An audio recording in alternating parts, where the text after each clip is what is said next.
Hey, this is Austin, and I had a lot of people ask me about the 16G to 20G upgrade, and people were asking how that was possible.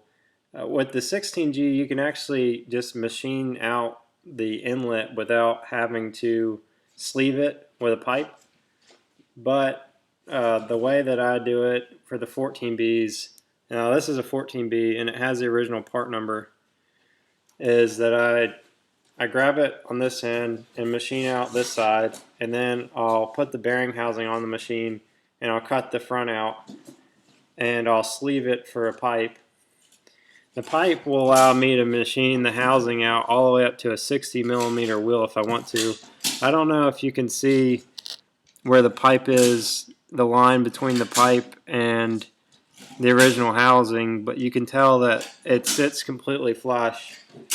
And I've had, one of the common questions I had is if it leaks air, and it doesn't. And the reason why is because I have to machine the compressor housing 0.3 of a millimeter smaller so that this pipe will become press fit. And then we also seal it with some adhesive. For this turbo, I can actually machine this all the way up to like a 60mm wheel for the compressor housing, but I don't really recommend doing that. The largest one I would recommend is probably the 55mm 7 blade, which with that one I would go with a TDO6 turbine, which is a 55 by 65mm. If you go with this one, then your turbine options are the same. You can, I can machine the exhaust housing out for a TDO6 turbine or an SL2 turbine, but I can't do a TDO6H in these Evo 3 housings, but I can do it in some of the larger housings. Another nice upgrade is if you go with our TDO5H 9 blades. I'm currently out of stock, but by the time this video is posted, I'll have more though, because I'm supposed to have them next Wednesday. And the largest one that I've done, we actually put a 35R wheel in one of these, but we haven't completed it. But here's a GTX 3076 wheel in one that I've done, which is pretty unique. I don't think I'm ever going to use this, but I just built it just for fun like a couple years ago.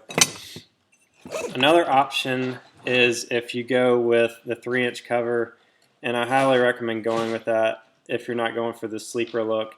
The reason why is because it provides colder air, and in doing so it also helps prevent any kind of surge, because with the smaller compressor housing it will help spool faster, but the problem is then you really need to have some kind of like meth injection to help cool it down, because it just gets so hot with it being so restrictive. But if you have this cover, we usually machine this out up to a 25G, which is like 65.5mm. So in addition to the J-pipe 20G, we also have billet wheel options available. This is a 7 blade billet extended tip 20G compressor wheel. This one is a 6 blade. And these also have thin blades, and they're extended tip to 71mm. The height is extended about 5mm this way. Also, we have them available in an 11 blade. As you can see, it's the same thing, it's just the blade count's different. And if you just want to do an upgrade for a 16G without actually having to go to a 20G, you can grab one of our billet wheels for that. It's the same concept here, about 5mm increased here, and it's flared out to about 71mm, and then the blades are thinner.